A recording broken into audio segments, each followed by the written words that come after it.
Over the next half an hour, we're going to look at cooking with cheese. Cheese has got so much to offer the kitchen in terms of flavour, texture and versatility. There's a reason why it is a classic in so many dishes, from gratins to soufflés and fondues to omelettes to even the simple cheese on toast. Quite often though, people use the wrong cheese in cooking. You know, they use a cheese which pulls grease, or it burns easily, or doesn't stretch quite well enough, or stays firm. And so what we're going to do is, throughout this tasting, is we're going to look at one classic cheese, that is cheddar. And that's because cheddar just melts so well. I know we're a Yorkshire cheese shop, but the backbone of any great British cheese shop, and as far as I'm concerned, any cheese shop in the world should be cheddar. And cheddar can be made anywhere, and is not name protected, unfortunately, but there is some great examples of cheddar. Now, when you're heating cheese, certain things are happening. You have to imagine that cheese is full of a thing called protein, which you have, just imagine like a long string, and it's all tied together with knots, and that's like a bit like calcium. And the other product in cheese is fat. Now, as you heat up cheese, the fat starts to get more liquefied, starts to soften, and at the same time, the protein starts to unravel. And depending on the balance of those three things, the fat, the protein, the calcium, and the moisture, how much moisture is in the cheese, depends on how good a cheese is at melting. It's actually to do with how it's made. What you don't want is a cheese that's got too much calcium or too acid. What you don't want a cheese that's too dry. There's kind of in that perfect bracket of melting cheeses is a couple where they're not too acid, they've got a reasonable level of moisture still within the cheese, they're not too dry like a parmesan, they're not too soft and oozy, and they'll just work well in every single dish.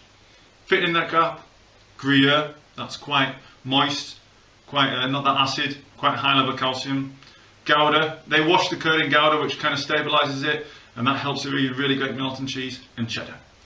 And cheddar kind of is the archetypal British cheese for melting. It's the cheese that's the backbone of any good cheese shop, and is in every single fridge in the UK pretty much. But that's enough of me talking about cooking with cheese.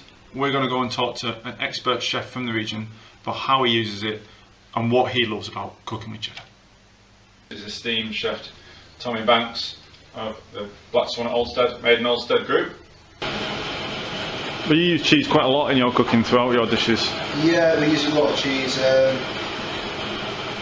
mainly because I love it, really. it tastes good. It adds, we just, I mean, you kindly brought us some goat's cheeses and blue cheeses today. One of the dishes when I come back, I do a beef tartare, and we freeze blue cheese, so it's a frozen block, and then microplane it. So you get like really thin slithers of it, which is a really nice way to eat it. And then as you eat your beef tartare, you've just got these like nuggets of salty blue cheese over it. And then we use a lot of goat cheese, nice fresh goat cheese. We do a salad, the vegetables from the garden, and then we actually freeze the goat cheese with liquid nitrogen.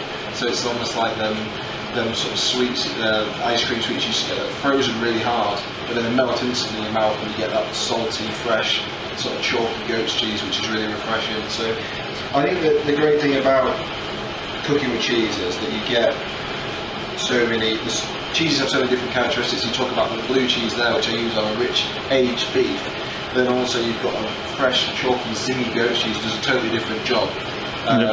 But then you might use an aged goat cheese or something like the cheddar, which is packed full of flavour, and it's where we deliver something that's really like familiar. I think cheddar's something that people. Yeah, it's your workhorse, isn't it? Really, I think in the kitchen, and I think that there's a reason for that, but I think it can sometimes be a bit neglected.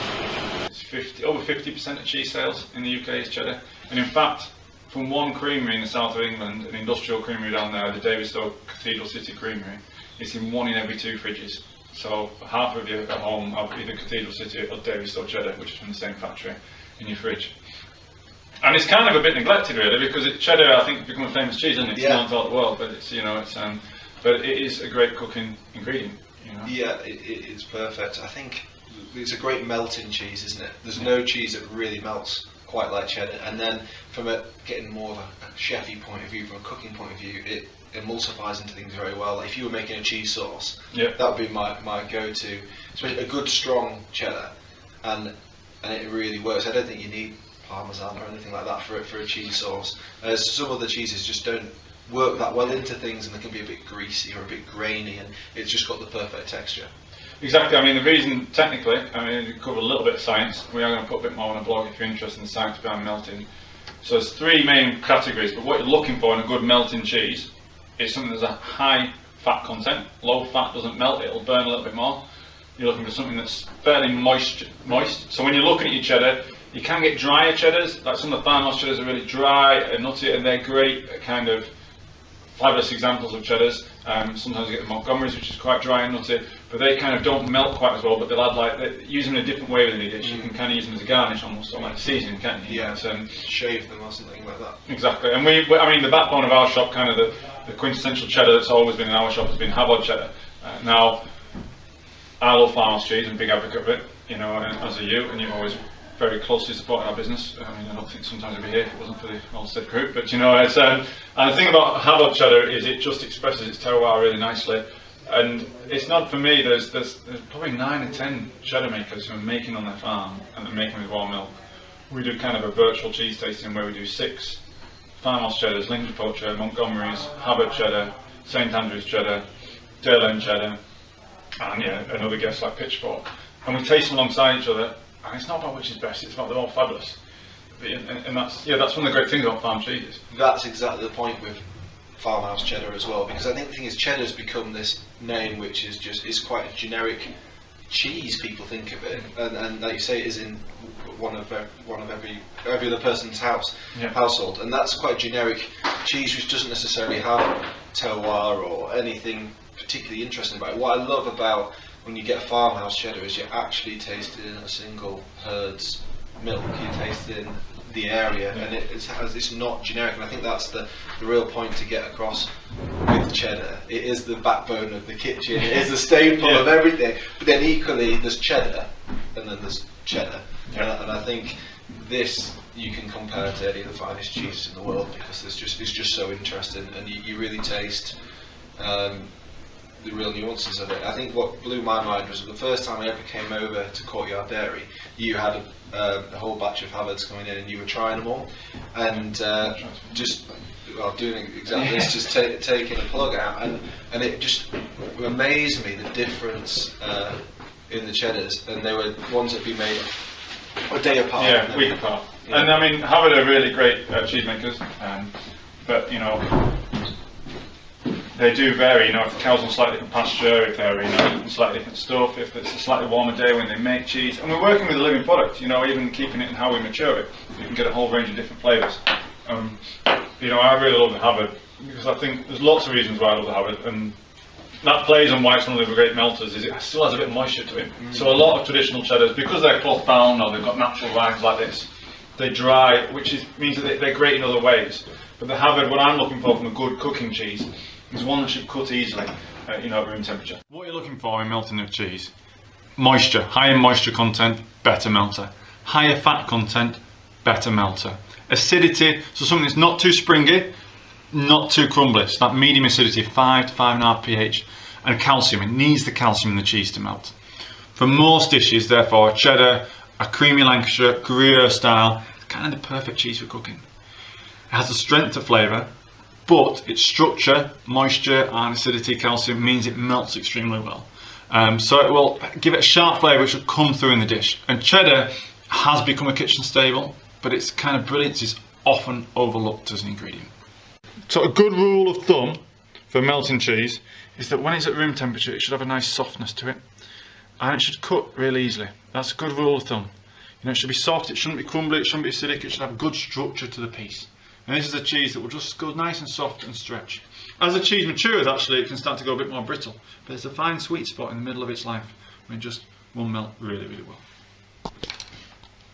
If you really want to get to the grips about the science of melting cheese, what makes a good cheese to melt, and what happens when you're melting cheese, there's a great link at the bottom now of the video. Click there, go there, and that'll tell you all about the science behind melting cheese, what's going on, and what to look for in a cheese. You know, it'll go stringy but not too stringy, it'll go well into a cheese sauce. But one of the things about Havard, and one of the things about Farmhouse cheese in general, is that they really concentrate on how they feed their animals, what forages, and their breeding of their animals. And I think a true Farmhouse cheese like this, you know, they almost produce all the food for their animals on their own farm, and they breed their animals to produce that real buttery richness. And that's what you're looking for from really good cheddar point of view is something that kind of coats the mouth and just leaves you with that kind of, that flavour still there. Yeah, I always think when I try this cheese, it's like think about like wine tasting, and the actual thing I end up at the end with is like a mushroomy or sort of nutty, sort of like a foresty sort of flavour, if that makes sense at the end.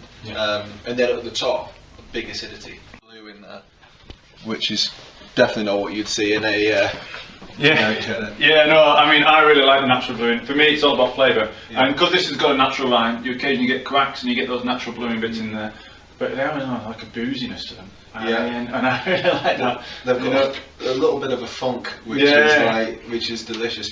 I know we got some from you last year, which was quite blue, and it was actually for cooking with the best thing, because if you're making like a cheese sauce, you want something with real depth of flavour, because you're baking it with milk and flour and butter, and the cheese needs to come through. And I actually found we were just maintaining those blue bits, and that's what's really brought it to life.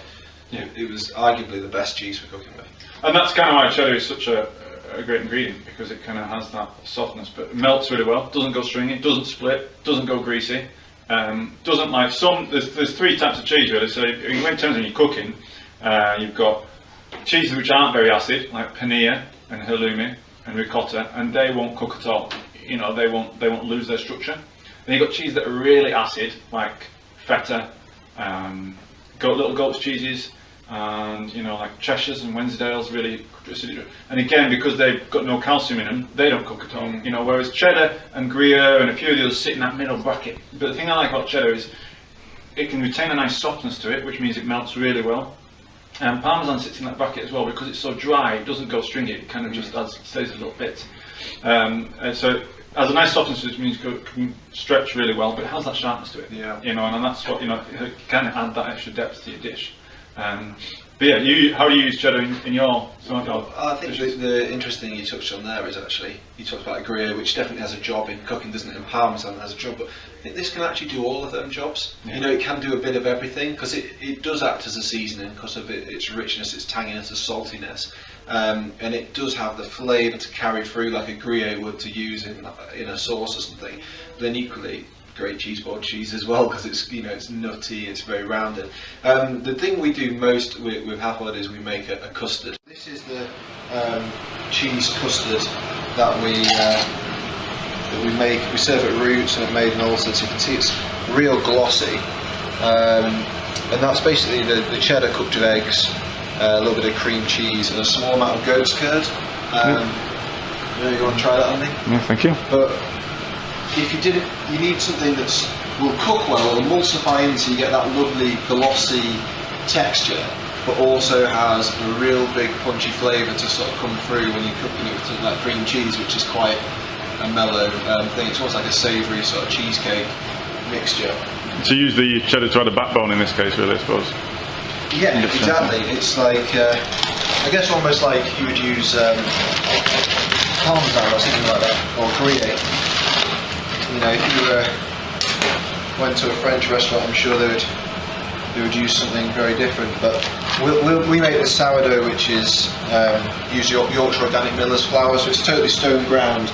We have to make, you can see by all the air pockets in it, the level of hydration you've got to have to make a loaf with this sort of unrefined flour. So it's got a really big flavour. So sometimes actually just some salted butter isn't enough for it. So we make this custard. I think when we give people this custard in the restaurant, there's a sort of nostalgia there, because it is the spready cheese that people eat as a kid, but then it tastes like a really grown up adult cheese that has a lot more nuances to it. And like I say, it is your workhorse really, but there's certain things where you think, I'm going to do a goat's cheese dish or a blue cheese dish, and you think, some people might not like this. You do a dish with cheddar and everybody likes it. The cheese custard is a bit of a classic thing for us that we're quite known for. We put it in the food boxes as well. But now we're in the middle of April, we're working on our dishes when we reopen the restaurants in May. So one thing we've been working on is just doing some little canapes with some things that are in season right now. So we've got lovely morel and mushrooms. I think they go well with anything, but I've pickled those, so they'll be pickled ready for when we reopen in May. we're speaking to the guys at Stillman's Asparagus. They're still going to have some lovely fresh asparagus for a week or so when we reopen. So I'm thinking about some sort of little tart thing. This will probably go on the menu. I've not really fully decided it yet, but the idea being that we would have a little tart case filled with this glossy custard. And could you make something like this glossy custard at home? Or a version of? Yeah, exactly that. I mean, I always try to. It's kind of like a quiche mix, I suppose. I mean, cheddar's a perfect thing for quiche. It's actually a cheesecake mix, or a sweet cheesecake mix that I adapted and made into a savoury custard a few years ago. But yeah, definitely, you just cook it out like a sweet custard, really, but it's got no sugar in it and no cream either. It's like a cooked cheese, really. So pickled morels and then just fresh asparagus. I think when you've got it this time of the year, it's super beautiful. I'm not entirely sure how we'll present it, but probably just let everything speak for itself, really. As a little canapé. I think sometimes you see canapés and think, oh, it's just a pastry case with a bit of asparagus on top of it. But this is something, there's so much flavour in this custard. And then these morels have a lovely flavour, maybe pickles, a bit of acidity, and then some beautiful fresh asparagus. Not much more you want to start a meal, I don't think. And then you make a point within your restaurant of naming the cheddar, have cheddars named on your restaurants and then on your home boxes as like a key thing. And I go to a lot of restaurants where they just use a generic block industrial cheddar. Is there a reason why you single out Harvard, or is there a reason why you single out using farm cheeses? They are more expensive. Yeah. Well, I think when it comes to farmhouse cheeses, I feel a bit weird telling you about it. You're the godfather of farm cheeses in my mind. But I think if you go back to wine tasting, like you taste a wine from a single vineyard, and it tastes different to any other wine, doesn't it? And I think you get real personality within the cheese. I guess if you use a block cheddar, you would get a very consistent product. I guess that would be my only thing I would say was maybe a positive. But what I like about it is the sort of the differences between it, the nuances, and I think you can taste the difference between this and any other farmhouse cheddar, and they're all going to be different. And that's the thing that sort of really excites me. But also it's kind of a heritage thing as well. Good food is only about ingredients. So you can only make, if we made that custard with the generic cheddar, it would only be as good as the generic cheddar, really. Yeah. Whereas this takes it to another level. And that's why I think for me it's like a hero ingredient, in the same way my piece of beef from a certain farm is, or the vegetable, the very like rare variety vegetable that we grow in the garden. All these things are so important. If you start off with something unique, you create unique food. This is an ingredient that just cooks perfectly, and it's an ingredient that shouldn't be neglected. It is a common ingredient, but there is so many echelons within quality of cheddar that when you get those top quality ones, they make a huge difference to the quality of the dish you're producing. 100%, and I think that's when you have an ingredient like this, you don't necessarily need all the technique in the world. So some of the ideas I come up with would be quite simple, because if you were just cooking at home, if you're making cheese scones, such an easy recipe, but if you make it with this, it's going to taste great. If you start off with amazing ingredients to start off with, you can't go far wrong. Yeah, exactly. People always say, we used to do a lot of dishes in our cafe, like, how come your cheese scones are so good, and how come your quiches are so good? That's because we put twice the amount of cheese in we're supposed to, and we put in proper cheese. That's the main thing, isn't it? It's just that adds flavour. Cheese is such a great. It is for me a bit like salt. It's one of those things that can just add something to the bottom of a dish. There's a reason it's the backbone of any kind of good cheese counter in the UK, is that it is kind of the cheese that it's the biggest selling cheese, but it's the cheese which everybody would have in their fridge. But I think unfortunately a lot of the time it's kind of neglected and just kind of left to the side, isn't it? But as you said, like you're using blue cheese as a garnish with a drier cheddar, like we had some batches of Harvard which were vintage ones, which were really quite dry and saline, and yet it's almost like a seasoning, isn't it? If you use cheese well, you can use it as a seasoning. It's 100%.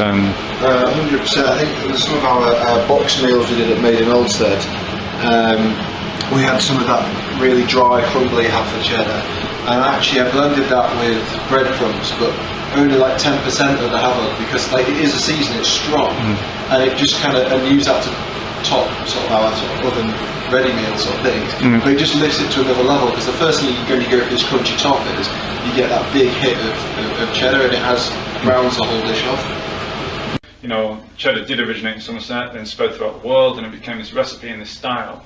But in some regards, it's quite a pleasant thing that I can buy a Welsh variety and compare it to a Yorkshire one, to a Lincolnshire one, to a Somerset one, and go, actually, they're all fabulous. You know, and they all have their merits within the kitchen, and they all have their merits within the cheese board. You know, and that's one of the things I love most about going places, is tasting cheeses that I don't do.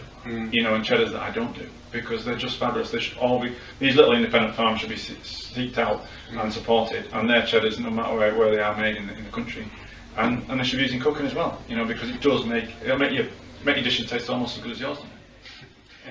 And then what would be your favourite ways to kind of cook with cheddar? Because, you know, as I said, it's often just put on a sandwich or simple cheese on toast, but you know, it should be kind of. Yeah, absolutely. Well, the custard is the one where you do a lot. We've seen me making that every single day. But I've used it. The thing is, the depth that you get, like you say, with the acidity, but the sort of savouriness as well. I think it works really well to sort of do crumbs. You know, a lot of dishes you might do at home, like a lasagna or something, would traditionally be made with probably a parmesan or a type of cheese like that. But I really like to blend this with breadcrumbs and sprinkle it on the top, because it goes golden brown. That's the other thing, you can get real colour on it, can't you? Yeah. And when you caramelise cheese like that, it actually goes it changes completely. Yeah. The flavour changes, and it becomes a different thing. And I think that gives it, you can get a wonderful texture. So I think that's a great thing to do with it. So like sort of cheese sauces, things like that, we make a lot of quite chefy, but we do a lot of sort of foams. So you make like a cheese, it's like a foam, but like a cheese sort of mousse, a very light cheese mousse, and something like a cheddar like Havard would work brilliantly for that, because you need something that, yeah, it's going to emulsify, it's going to cook well, emulsify into it, so you've got this smooth texture, but also you've got this huge flavour that you want, because when you water it down with milk or something, you don't want to lose the flavour, which you would with a more delicate cheese. Yeah. So I mean, that's why I think that cheddar is, you know, we're at British Cheese Weekend there, and here we are, a Yorkshire cheese business and a fabulous Yorkshire chef talking about a cheese from the south of England made in Wales. But you know, I just wanted to showcase when we were talking about cooking. What's in your rarebit? So it's super simple, really. I made it with Guinness because I love Guinness, and I had a tin in my fridge at home. And I think with the Havard, it's you know, it's a good strong cheese. You need something to stand up against it rather than like a pale ale or something. But then no, just traditional. Make a roux, bit of mustard in there, loads of Worcester sauce as well. About the rarebit, the great thing is you can make that, and it will sit in your fridge. Really, it's not going to go anywhere, is it? Because it's cheese, it's flour and butter. That'll stay in your fridge for weeks, and rather than just have, it's a bit more special than cheese on toast, and you can just scoop a bit of that out and smear it on some bread, and you've got quite a good little snack or tea, really. But just dry it up a little bit. This is a sort of snack that I would have at home a lot, because it's just so easy. We always have spare sourdough at the restaurant, and then if you have this just in a tub, I made this yesterday, but just in a tub in the fridge, and right now it appears quite sort of firm, but I want it to, you can really lather it on and then put it back in the oven. And then I mean, you'd finish it under a grill maybe, but I'm going to put it back through the oven, and then. And I guess it's a good way to use up those ends of bread that, you know, that maybe a few days old. You know, just toast them a little bit. Yeah, absolutely. I mean, I live off black swan sourdough, because you can't waste it when you put that much work into it. But I love anything for at home where you can. It's like batch cooking, isn't it? Like if you can make something and have it more than once, but something like rarebit is, I mean, I've kept it in the fridge for weeks. It's really not going to go anywhere. Whack that back through the oven. Something really simple, but kind of, you know, doesn't require that much effort, because you can do all the prep in advance. It's that bit more, and cheddar's the perfect thing to use, really, because the way it just melts and emulsifies into things really well. You know, some cheeses might go oily or split a little bit when you try and cook with them, but cheddar just really likes to, it emulsifies well into everything you do, really. Combining beer, bread and cheese, which is probably the 3 best things in the world. So this is the Farmhouse cheddar, traditional Farmhouse cheddar, the Havard cheddar that me and Tommy have been talking about, made on the 26th of May last year. Now what I'm looking for from a good quality cheddar is, well, lots of things really, but a good depth of flavour. What I'm going to do is I'm going to break this one down. So this, unlike a lot of modern day farm cheddars, so to speak, they're cloth bound, but Havard experimented a few years ago with actually just larding the outside, and we actually think that that might be more traditional, believe it or not. We actually think cloth binding cheese, which is something that's so associated with historic British cheeses, is actually potentially a fairly recent thing.